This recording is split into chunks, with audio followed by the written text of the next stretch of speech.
Okay, welcome back. We've been covering a series on the common faith or the statement of faith, and really what that is the fundamental or the elementary body of truths that if you call yourself a Christian, you should believe in these truths. These are the truths at the foundational level that every Christian should believe in, regardless of many other things that they may do or practice. These are the fundamental things. And so in the last video we switched gears a little bit and began talking about Christ. Quite a extraordinary topic. We've been covering the Bible, did a video on that, and did a couple of videos on the triune God. But last video we switched to Christ and we introduced the two broad categories that will speak about Christ, and those categories are his person and his work. His person and his work. And really his person, I don't know what other word you want to use for it, but you can use person. And that's really trying to answer this question, who he is, or who is he? And very big topic. His work, just as a recap, is really what he did or what he accomplished. And you could also say what he is accomplishing, because this part of his work really had two halves. One half you could say is what he did while he was on the earth. You could call that his earthly ministry. And another half after his death, whenever he resurrected and ascended and he's now in the heavens, you could say that section is his heavenly ministry. Okay, you could say that the Gospels are part of what his earthly ministry, and you could say that Acts, most of Acts, and then through Revelation is his heavenly ministry. But we'll get into that in several more videos. In this video, I want to touch a little bit on Christ's person. And, just kind of right now I'm thinking of this scene in Matthew 16. Matthew 16 there.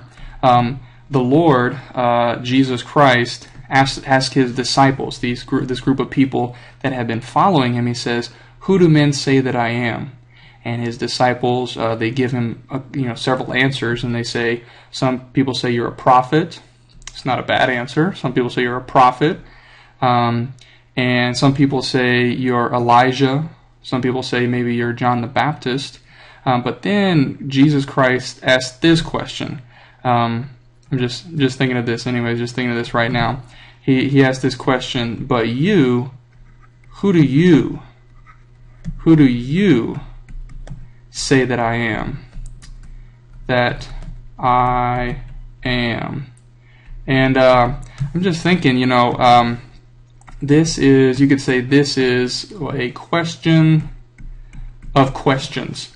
Many people, just like the disciples indicated that other people were saying he is, many people today have a lot of different thoughts, concepts, opinions, anger perhaps, towards Jesus Christ, and the people that believe into Jesus Christ.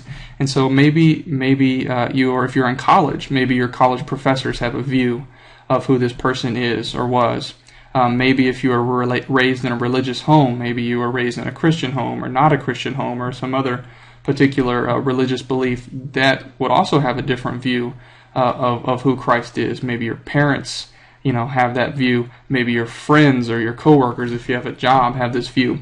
But at the end of the day, very much regardless of who everyone else says this person is, every person on the earth will have to answer this question. Who do you? And so you can just say, insert your name here. Who do Kelly, who does Kelly say that I am?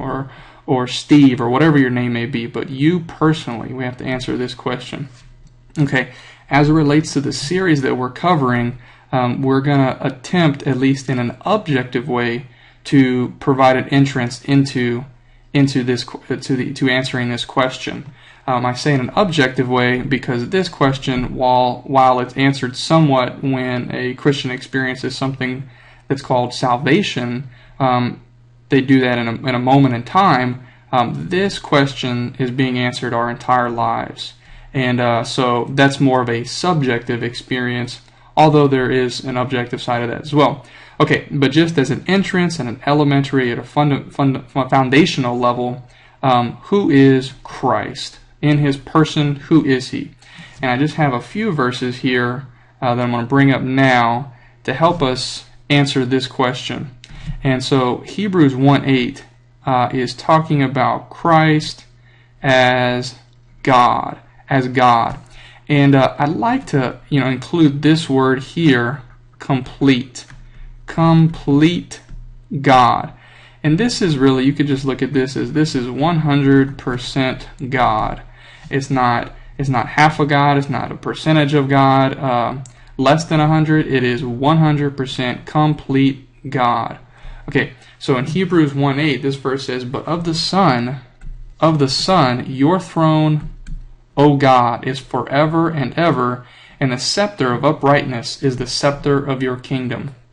Okay, so this verse provides is one verse that helps substantiate that the Son, who is Christ, is God in a complete, full way.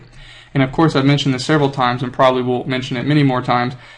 There's not enough time, unfortunately, to cover an adequate, full treatment of any truth that's being presented. But just take this as an entrance and help you on your personal study, and hopefully I will also be able to provide some additional resources that will help understand this truth in a more full way, because you really don't want to support any one truth on one verse. So, okay, how about this verse? Now, this verse is interesting because it is not, it does supply some proof for the God part, but it also provides some proof for the man side,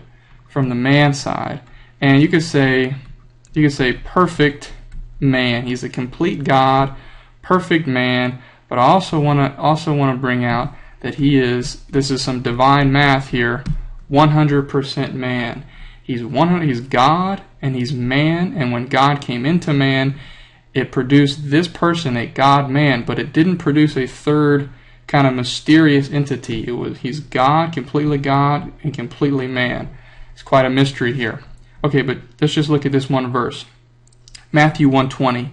"But as he considered these things," this is Joseph, the husband of Mary, "behold, an angel of the Lord appeared to him in a dream, saying, Joseph, son of David, do not fear to take Mary as your wife, for that which is conceived in her is from the Holy Spirit."